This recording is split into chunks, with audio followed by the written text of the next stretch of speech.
we started learning how to use both hands to play the piano. First the right hand, and then the teacher slowly introduced the left hand. And the piano player, I said, good job. Churches are always looking for somebody to play piano to go to school. School is not by force. I didn't like school anyway. So I said, school is not by force. You play piano for the church. I was looking for people. So I went to Muzon. I got their curriculum. I brought it home. So we started with Muzon journey. Our piano journey. And not long after we started that piano journey, it started with, in fact, the first word was, I want my pencil. The sentence. And for the next 6 months or so, my son did not say anything. So we just went on with piano class. Slowly the words started coming. But we noticed one thing. Anytime we were going out, he would take a piece of paper and a pen and he would be drawing. He would be drawing. And we were wondering, what is this boy drawing? It took us a long time, over a year, for us to realize that all the electric poles that he was seeing along the way, he was drawing it. Then he would be counting numbers. Then he would take all the shoes in the house. He would line everything up in one long, start from his room, in zigzag, all the shoes. You tick one off, you quickly go back and arrange it. So order. We noticed that he liked order. He liked sequencing. Welcome to Voices in Learning podcast. Let's explore what learning really sounds like. Today's episode is a very important one for parents, for teachers, and for everyone who works with children. Imagine being told that your child may never speak. Imagine being told that your child may have learning challenges like some other people. That is the story of some parents, but that is not the end of the world. Today, I am excited to have a remarkable woman who has turned our personal journey into a mission to support so many children all over the world. Welcome with me, Mrs. Akonde, the founder of Patrick Speech and Language Centers. Welcome, ma. Thank you very much for having me. Thank you. Pleasure being here. Yes. Mrs. Dosa Akande is the founder and director of Patrick Speech and Language Center, Patrick's, Nigeria's pioneer autism center in Ikeja, Lagos. A qualified behavior analyst and certified autism specialist, she provides individualized therapies, runs a vocational center for young adults, and established a therapist certification program. Her work has earned her several awards, including Sherry Blair Mentee, Vlisco Woman, and Access Bank's The Beer Power of 100. She is married with 3 children. Yes. Okay, ma, to start with, I would like you to talk to us about the birth of Patrick Speech. Okay, Patrick Speech came as a dream, came as a dump on my lap. And when you say dump on my lap, it means that my son was diagnosed at 2 with autism. So I'll backtrack. Of course, he had normal delivery. He spoke at 18 months. He had up NEPA. He had daddy. Those were the 2 words that came at 18 months. And then at 24 months, that's going towards 2 years old, we noticed that all the words he had were disappearing. And we were wondering, what is this? What's going on? And we found out that we took him to the hospital, and the hospital said, the doctor said, oh, Mrs. Akonde, he's a boy. Boys talk late. Don't worry yourself about it. I said, this boy had words before, and he's not my first. I had, his sister first, and it was my second born.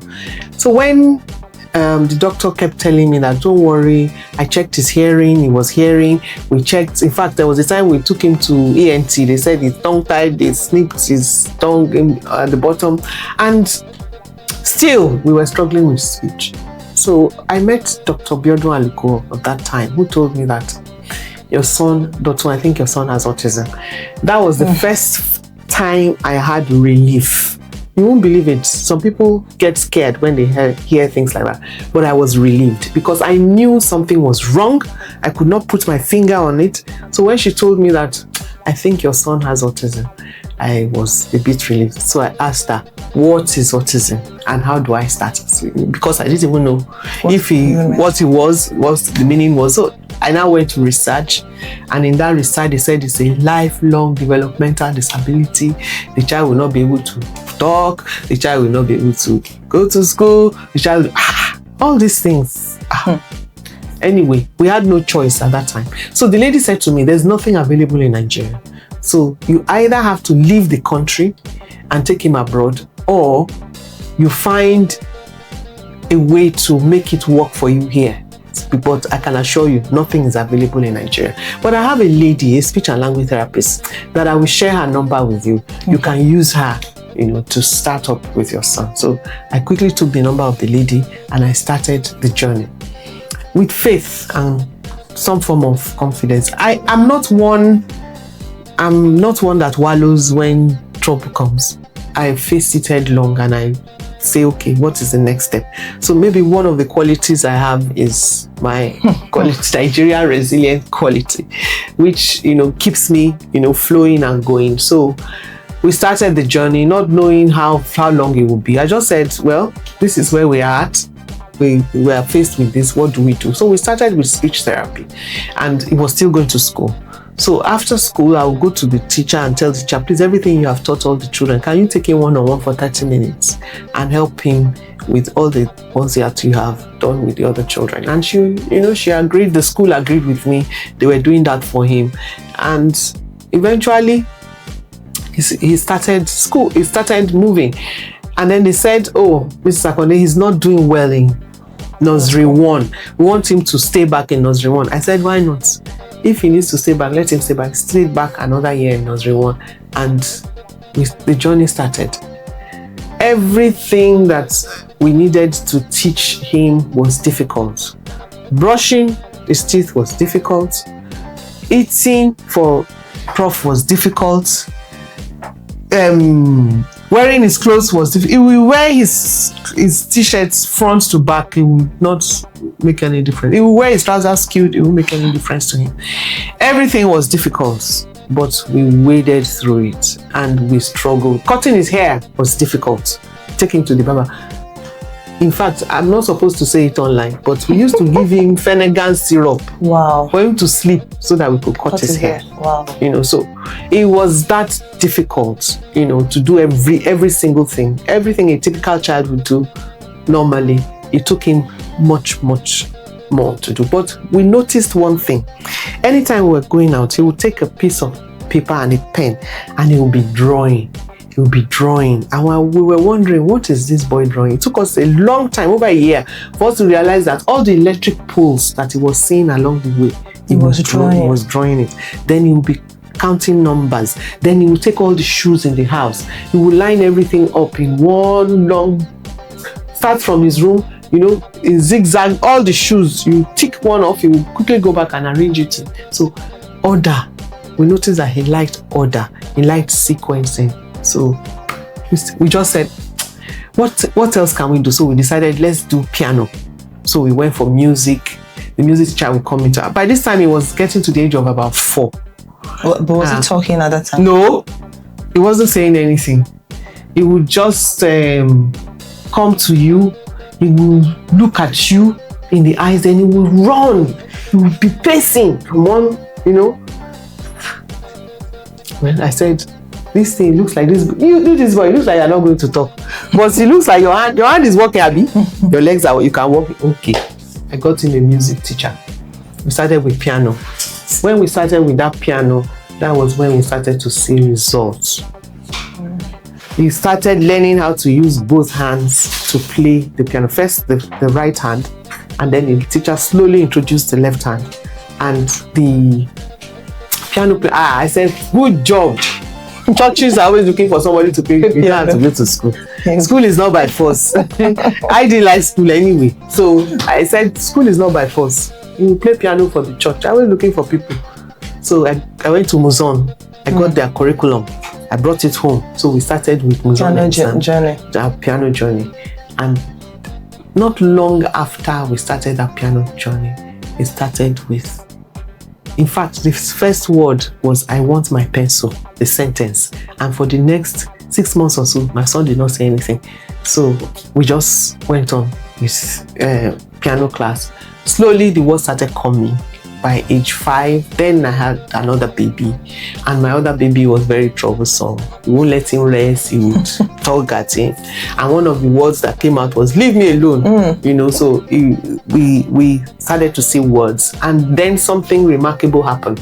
We noticed that he struggled with everything, but he would not struggle with mathematics, and he would not struggle with anything that had languages. So in class, he would struggle with English. You know how it is. So through primary school, he struggled all through. So by the time he was finishing primary school, there was this particular day I sat in my bathroom and something just said, go, oh, not something, Holy Spirit said, go and open a center. So when the speech therapist came, I told her, I said, Auntie Grace, I think I want to open a center. I said, you want to leave banking and open a center? I said, yes. She said, okay, it's needed though. There's nothing available in Nigeria. That was all I needed to hear. I told my husband. My husband said, with this your small knowledge with your son, you have to open a center. That's a big experience. You are very knowledgeable. In fact, you have become expert. With this your small son, you can't open a center. Go and learn, go for training. If you go for training, I will give you the support. So I went for training in the UK. I was going around. In fact, I was going to every training I see I would attend. Then I started going to schools. I started volunteering. I started going to different places. And God really helped me because everywhere I went, the doors just opened for me. So that was a confirmation that the center needed to be open. Now, to open a center, we needed money. Who is going to give us money? We went to the different banks. Finally, we got the ear of Tayo Adereoku of blessed memory. He gave us the seed fund to set up the center. That seed fund to set up the center is what is making our center stand up till today. God has helped us all through it, and that's how we set up the center. And any training we had, would bring it back home. We would tear it into pieces, add the Nigerian flavor, and then start up our training. Every training was a learning opportunity for us. And the trick about it is that with each child that you see, you cannot use the same style for another child for the other child. So if the child is not leading in therapy, we found that out very quickly. You are missing the point. If you are using your intellect to work with that child without involving the needs of that child, then you have missed it. And that's where the IEP came in. Individualized educational plan. I call it IEP, individualized employment plan, individualized enjoyment plan. They all have different IEPs for different children. For different things. That child it must be about the child. If you don't focus on the child-friendly therapy, you're going to miss it. You just continue doing the same thing over and over again, and the child will get bored. And then you see behavioral issues, and then you see a lot of attention issues. And then because a lot of them cannot communicate their needs, we always assume. So we have to find a way for them to be able to communicate. We have to be able to listen. Many times we do not listen. We just dive in with our knowledge and don't allow that child to speak back to us about their needs. So that's how Patrick's came to be. That's how nobody knew what autism was. All my teachers, I trained them from scratch. Because we have a very good special education school in Oyo, I was taking their students and I will adapt. I would teach. They never heard of autism. The occupational therapists that came to us for the first time never heard of autism. So you see, it was just charting a new path for families, and today it has exploded. It has exploded, we don't know. So you mentioned something about listening to the child. So when the child is not speaking, so are we to listen with the child's body language, right? Yes, the child will communicate to you. I mean, like I like to say, when I'm speaking to you, and you are looking at my eyes, you are looking at my body language. My words are not really what you are looking at. if you are a sensitive human being, you are looking at my body language, I can tell you good morning. I mean, action speaks. Now you are wondering, is this what did I do to her that she said good morning to me like that? So 95% of communication is our body language, and the remaining 5%, or even some say 3%, is the words we speak. So why don't we allow the children to use their body language to tell us? They would tell us. You would know when the child is hungry. You will know when the child is uncomfortable. You will know the cry of I'm hungry. You will know the cry of I'm tired. You will know the cry of I'm frustrated. You know, so you should be able to read the child when the child comes to you. It's not that you would now be saying, oh, because he's behaving in this particular manner, I'm going to use. No, allow that child to express himself and listen to the child. Listening does not come only in voice. Observation is listening. When you are looking and seeing when the child is presenting this, then you know, oh, I think this is it. Then you ask the child. Ma, you know, you're one out of 100 parents that is available to see and listen.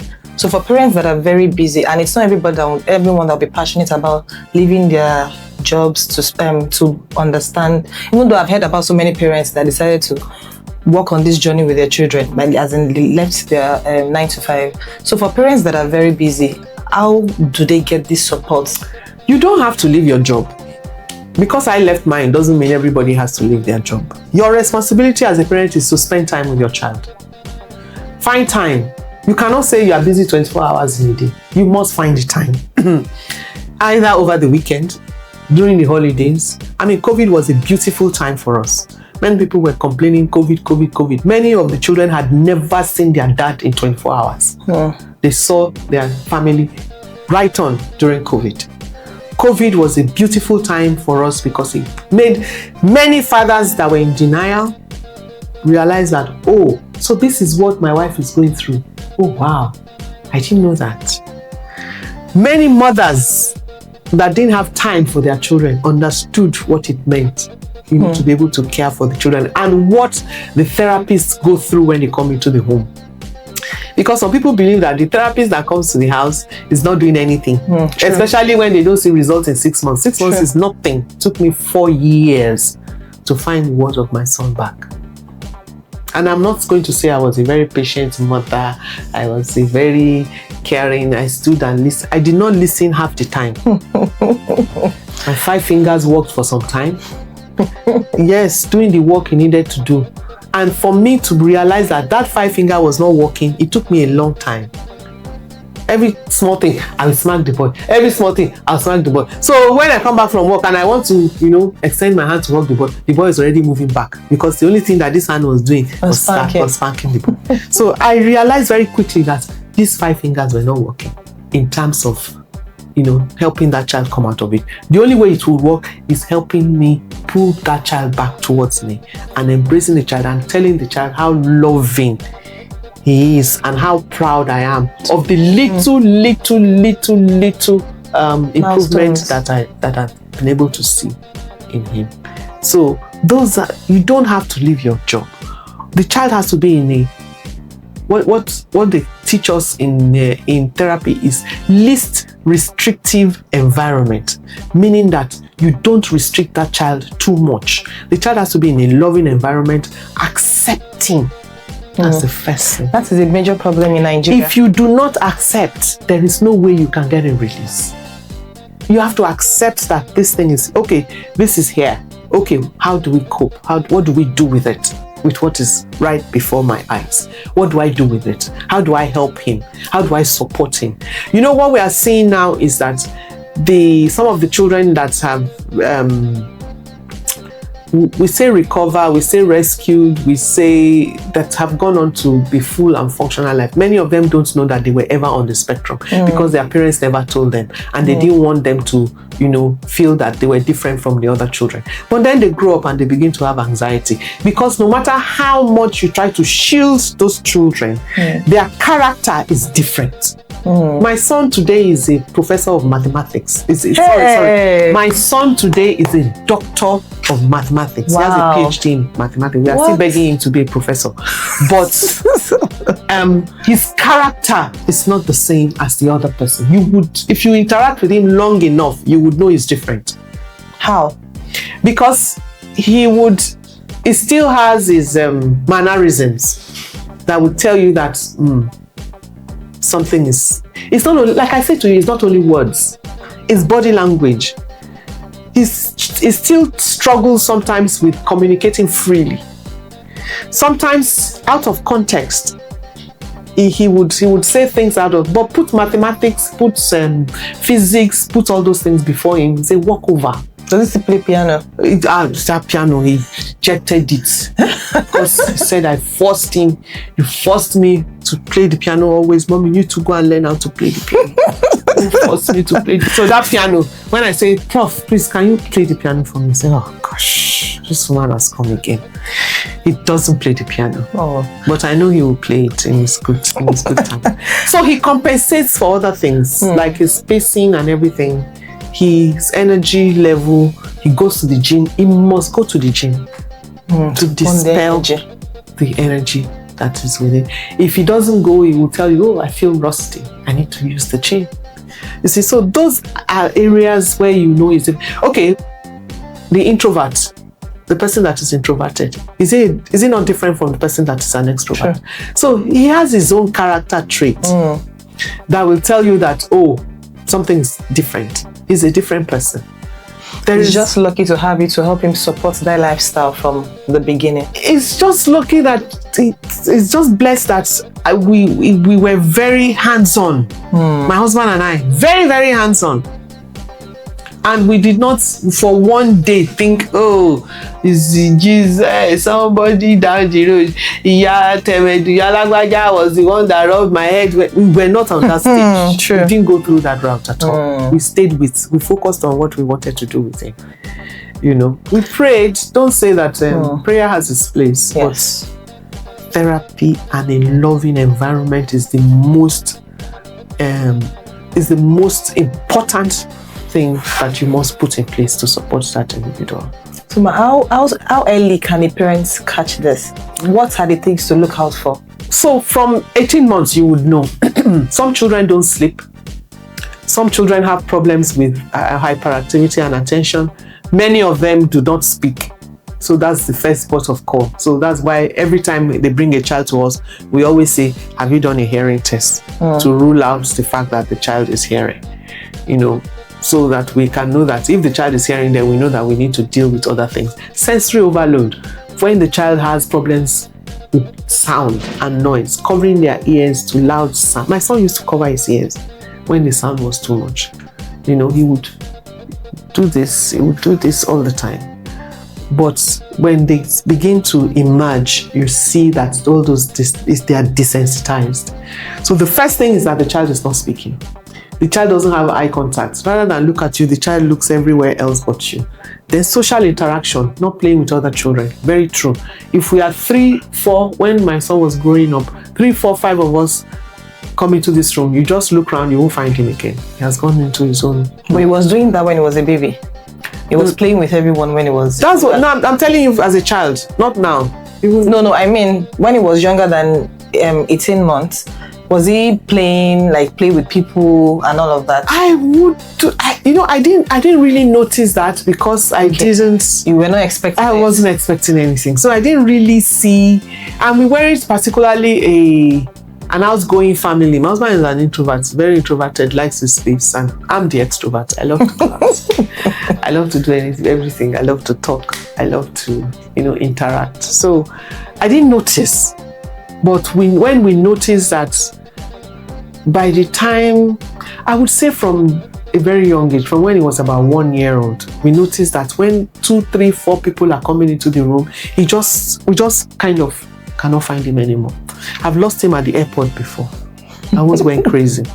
In between, he was just, running around, walking. He walked out of the playpen and he was walking all over the place. And I just saw somebody bringing him, back towards me. So you see, so the child has to have something in communication that is in the area of speech, body language, gestures, eye contact, in the area of social skills, not playing with other children, struggling with relationships, struggling with social communication. In the area of behavior, which is odd behavior, looking from the corner of the eyes, flapping, pacing. So those are some of the signs that tells you that something is not quite right. Yeah. I have exciting news for students. Airpeace is officially partnering with Voices in Learning this season. Drum roll! As part of this partnership, students traveling on the London route can now enjoy a 15% discount on flights with Airpeace. To qualify for these student discounts, individuals must be enrolled as a full-time student in accredited educational institution in the UK, Europe, USA, or Canada.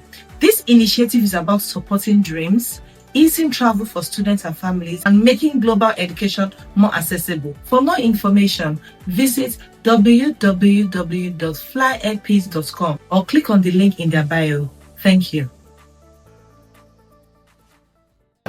So, and then sensory dysfunction. That is sensory overload. It could be that the child is oversensitive to sound, to smell, to touch. That's when you find that the child starts to either touch everybody or does not like to be touched at all. When you touch him, it scratches the place of I don't want to feel the hand of the person on me. So the child has to have something in those 4 areas before you can classify it as autism. That is why we always encourage parents to get a diagnosis. If you are struggling with a diagnosis, we will attend to the child with an assessment. An assessment will tell us what the assessment does is it helps us to determine where the child is at this point in time. So it tells us he's 5 years old, but is operating under the age of 1.5 or 2. Developmentally, he's 1.5 or 2.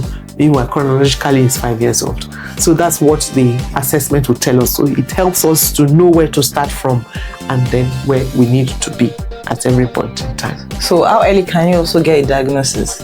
From 18 months. 18 months. Oh, okay. So once you get a diagnosis, sorry, but the diagnosis, does it have to be, so you have to go to the clinic? Yes. Oh, okay. Diagnosis is usually done by the pediatrician. Oh, okay. Or an educational, a clinical psychologist, okay, a speech and language therapist should come in to help with the diagnosis. But because there are very few and far between in Nigeria, we make do with assessments.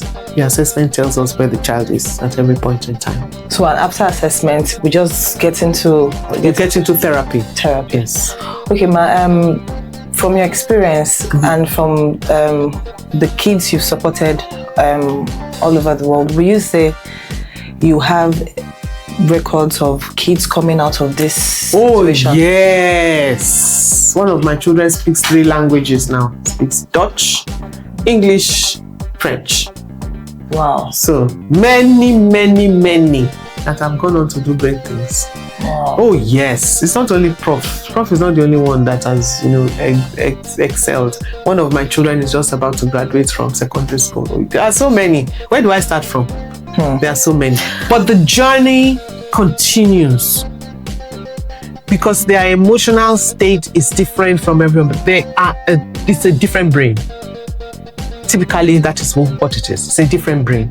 It doesn't stop with the fact that they can communicate with us in the world, they can do things for themselves. It continues into emotional involvement, the way they relate with other people, their communication style, their social interaction style, their social communication style. It's different. It's different. And it will be different. They will struggle through things like, say, change. Before they adapt to the new system, For us, what we did was that everything that he needed to do, we moved forward. So if he needed to drive at 23, we moved it forward. We moved it backwards. Sorry. We moved it backwards. It's not forward. We moved it backwards. So that we'll start early. So that by the time he gets to that age, he's able to attain it. Oh, okay. So now, what will you say about the situation all over the world? Let me use Nigeria as key notes in terms of everywhere we have a lot of learning disability It's a lot now. It's on the increase, it's on the rise. And in my own opinion, and from my own experience, I would say it's because of the, I think we have challenges with the nutrition. A lot of it has to deal with the gut. So you can see now that many of the families are struggling with some of the children eating a certain type of food, and then if you do a good research, you change the child's diet, you see a complete flip, sometimes 360 degrees flip. So we know that there's something in the environment. There's something is going on. Yes. When we came into the space of autism, it was 1 in 150. Now it's 1 in 42. So you can see that something is not quite right all over the world. It's not only in Nigeria, all over the world. Many more children with special. Some people are saying that we are able to detect it early. I'm saying, when I was in primary school, I didn't see too many people with special needs in my class. So I can't say that. Apart from the ones that are visible, is one of. One of. But now kids with speech, it's on the rise. It's on the rise. Yes. And we see a lot of people now take advantage of it.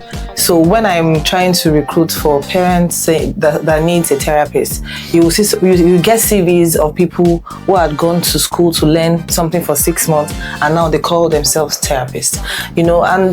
This thing, like you mentioned, if you don't get it right, if you want to support your child right. Because if you have the wrong people around you, it's just going to take a long journey, and you might not even end up supporting. So how are we able to get the right support? Definitely Patrick's speech. But how are we able to know? In case we are unable to get someone from Patrick's page, maybe we're living abroad, because a lot of people abroad also, sorry, I want to talk about this.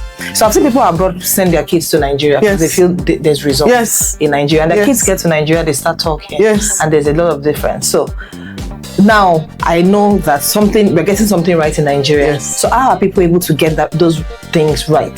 Time. Abroad, you have 30 minutes of speech and language therapy. In Nigeria, you have 5 hours of speech and language therapy. Intensive therapy. That's what's helping us here. And the hands. Those people that you said 6 months, they went to learn it for 6 months. Many of them are determined because they don't have a job. This is an opportunity to work. Many of them have the zeal to do the work. Some of them do not have the zeal. They just want the money. They're lazy. So you have to be able to remove the wheat from the chaff. It's just like going to medical school. Some doctors are passionate. Some just want the money and just get away with it. Same thing with therapy. In Nigeria, what we realized, so when we started training, I noticed that when we bring a resource person into Nigeria to come and train us, we open it up to the public, those that can pay, to come into the space, pay and do the training. After that 1 day training, they will take that certificate and then they will go to the homes and say that they are specialists. Then we now discovered that was happening. We stopped, issuing those certificates. Then GT Bank came in. GT Bank conference, I was part of the people that set it up. We designed the topics, we designed the different subtopics that would come up. And when people come for that conference, they take the certificates, then they go to parents' homes and say they have they're now therapists. They're now therapists. So when we realized that, we now set up a partnership. I got a speech and language therapist. I handle sensory dysfunction and executive functioning. We got a behaviorist, we got an occupational therapist, and we got a doctor to do community and ethics with the team. So we came together. It's a partnership. It's not owned by Patrick's, even though it bears the name of Patrick's. But we come together. Whatever we realize from that partnership, everybody gets their own part of it and go away. So what we did was to do a 6 to 8 weeks intensive training. But with that, you have to do your practicum. That is, you have to go into a center and work for, I think it's either 62 or 82 hours. You must be able. So our center is open. Okay. So to you to come in and learn how to support people living with autism. So that we now went, because Nigerians like international certificate.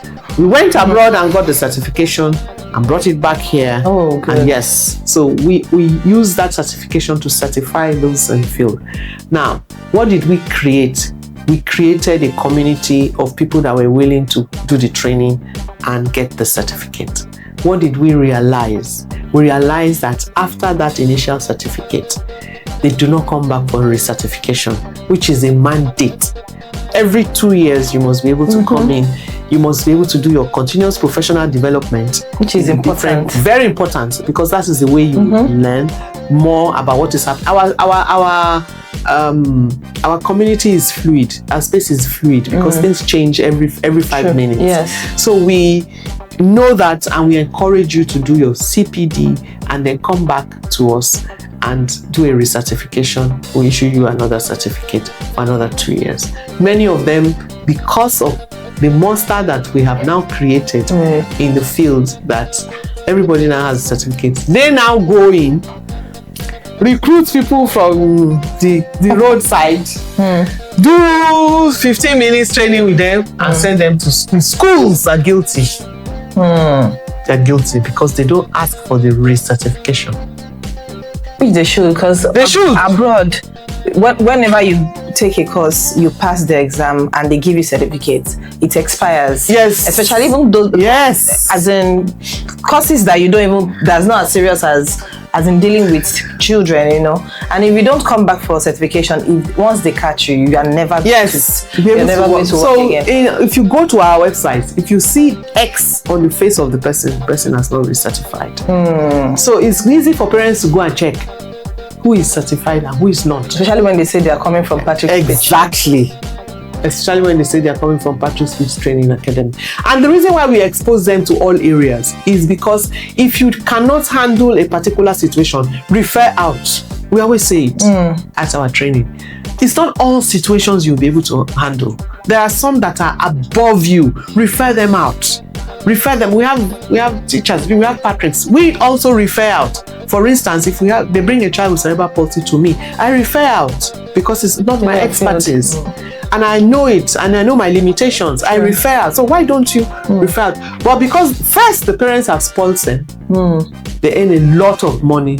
They make a lot of changes in their area of therapy. They claim they know so much. So by the time you get to the root of it, you find out that many of them are quite shallow.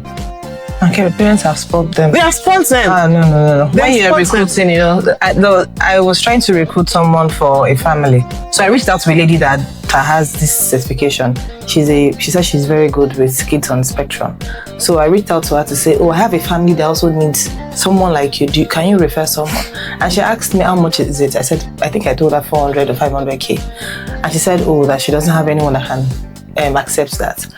Then a few days later, she sent me a message of a parent looking for it's the same person, same type of person as willing to pay 1.5. So she's trying to let me know that people are paying more and you are offering this, you know. So I'm like, have they turned this to a business? As in, this is parents are really.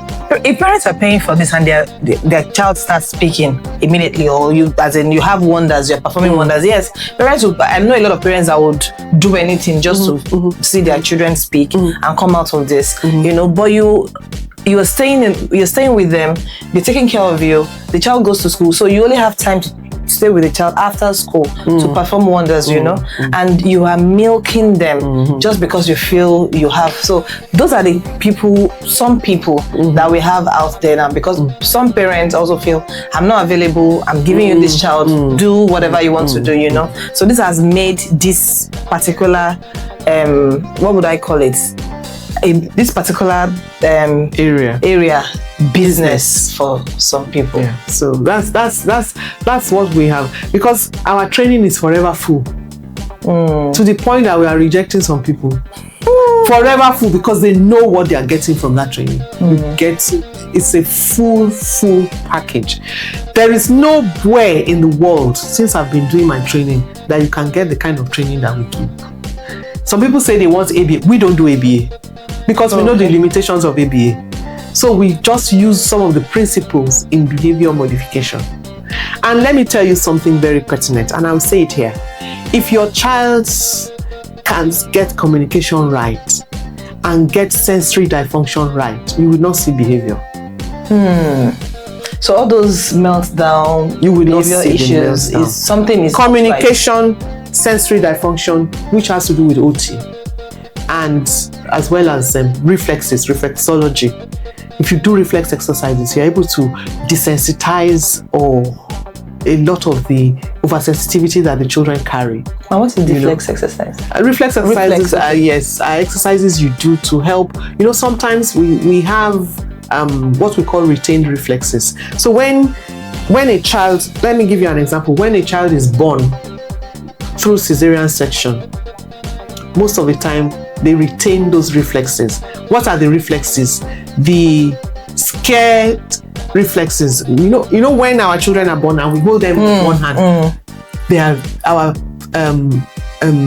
grandmothers were trying to remove those reflexes that came from the child. So our primitive reflexes come with us, but we lose it with age and with experience and with exercises by the time we were able to do very good gross motor skills. But a lot of children, especially these days, because of cesarean section, they retain those reflexes. That movement through the birth canal makes a lot of sense, because some of those reflexes are removed during that time. They've seen it when the child, their head has come out. It's back. But when you just open up and bring the child out, those reflexes, there are many reflexes. It could be the motor reflex, it could be the ATNR reflexes. It's very complicated. It could be the TLR reflexes that the child is retained. But with exercises, getting the child to use both sides of the body and to be able to cross over. These things that we're talking about is easy for you and I, but for some children to cross over, that's why you see when they do the cross crawl during the exercises, where you need to use your right hand to touch your left shoulder, is important. Some children cannot do it. These are the things our grandmothers do. Like yes, put the child yes, on the back, yes, put the child's head down, put and the then leg they up, run their finger through the spine, through the side of the spine. Yes. Removing those retained reflexes, making sure that the retained reflexes are removed. That is what happens. And these are the things people are using, as in now, they don't want it. They don't want to do it for their children. I don't shake with some, even in the US, they'll say shaking syndrome. And we are still alive and well and healthy. So some of these things, the local birth mothers, they know what to do. They know how to do it. They know how to twist your feet and put your feet together and use hot water, to make sure that all those everywhere is stretched. They throw you up. Retained, yes. That's to reduce your scared reflexes. So all those things are very important. They are important. Ma, I would like you to say something to parents who are in denial, because I know a lot of parents will say, "Oh, my child is not talking. Oh, he will talk later. Oh, my child my child already has. It's not just verbal. Doesn't have autism."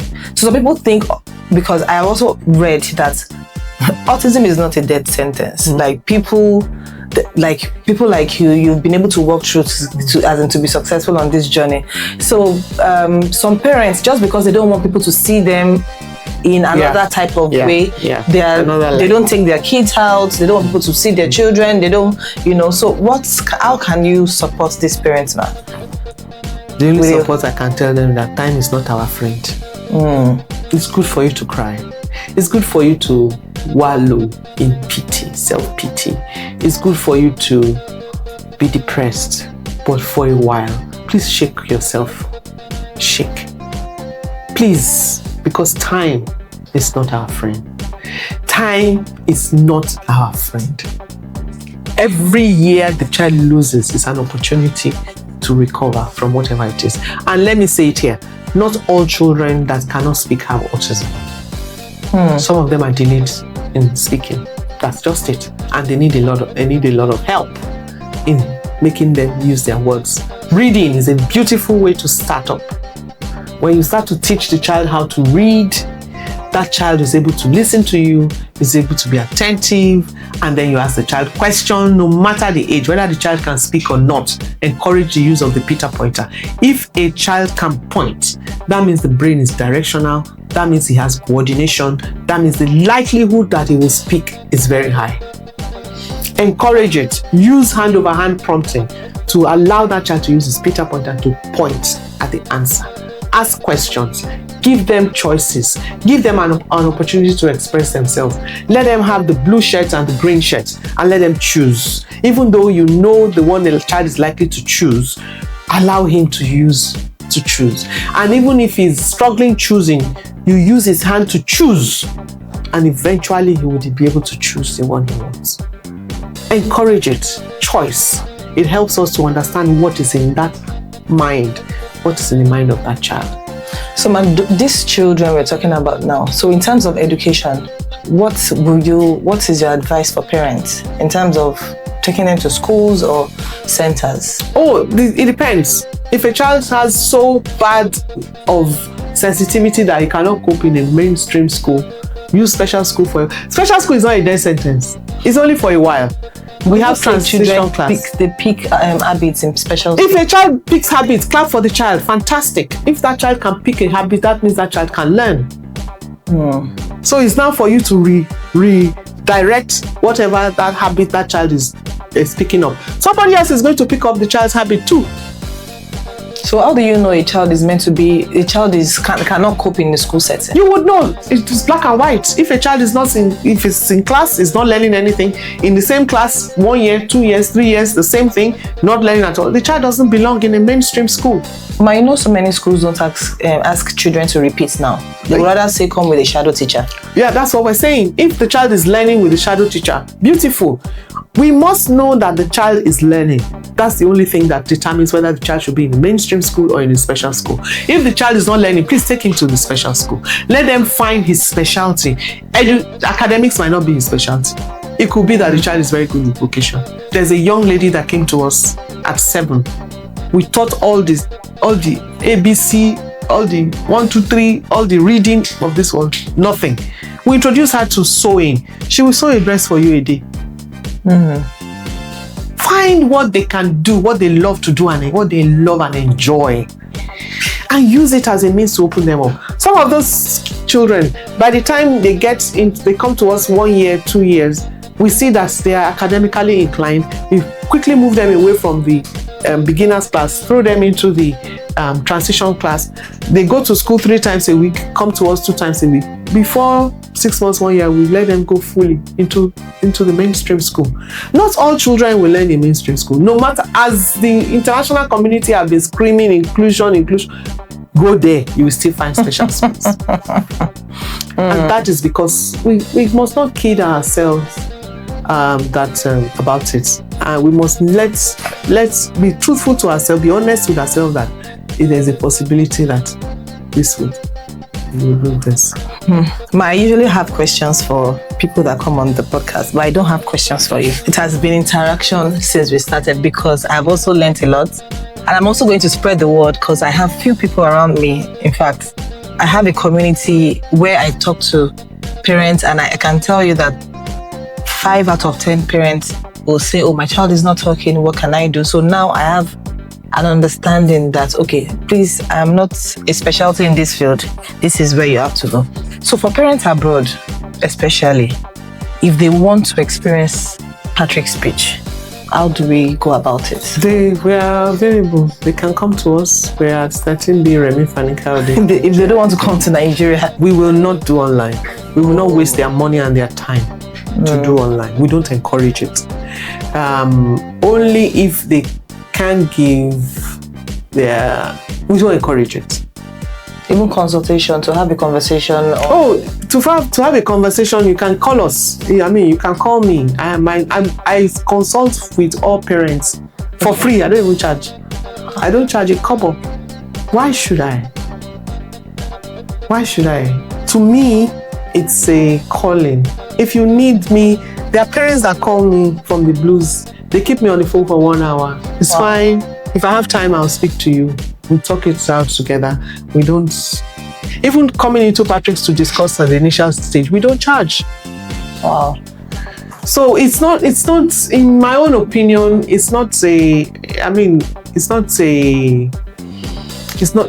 cannot put money on it if you have that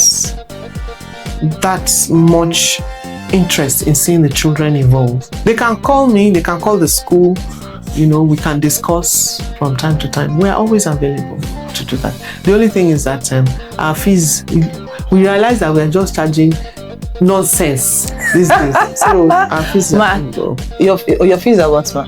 1 million a term. But that's not bad though. For good schools in Nigeria, they charge more than 1 million a term. It's not bad. I'm saying that it's going to change. If my therapist that I did training for is charging for 1 million a month, 450 a month, man, they're even charging dollars. Some of them are even charging dollars. But your own is a ministry. Theirs is pay as you go. I've learned a lot from you. So in closing, this is what I would like you to say something to the community of parents who just confirmed that they are going to start a journey, parents that are on this journey, and parents that, I don't know, maybe they're about to give up on this journey. So if you are just finding out that your child is on the spectrum, trust me, it's not a death sentence. It just means that you need to pay particular attention to that child. Give that child what that child needs, particularly something that has to do with it. And my advice, the first thing is check his diet. What is he eating? Are you feeding him junk? Is he eating sugar? Is he eating things that have preservatives? Are you feeding him well with things that grow on the tree and in the ground? For those that are on this journey that have walked the road, don't give up. One day that child will turn around and you will see the beauty that is in that child. Find what that child loves and enjoy. Enhance it. Michael Phelps, his mother felt that, wow, this boy is not going to go to school. I'm going to put him in water. Is the best swimmer in the world. I mean, what are we talking about? Academics is not everything. Find what that child can do outside of you, outside of the sibling, so that when he grows up, he'll be able to focus on himself and be able to make a life for himself. And for those that are about to give up, don't give up, because find your support system. It's not, I don't want you to feel like you are alone in this journey. It can be a lonely road, but find a support system. Find somebody like Dr. Akonde. I will be here to help you. If you need me, I'm a stone throw away from you. I mean, Tosin is here. She has all my details. Yes. She will be happy to share it. Find me. We can walk this road with you, hold your hand, and help you through it. All right? Thank you. Thank you so much, ma.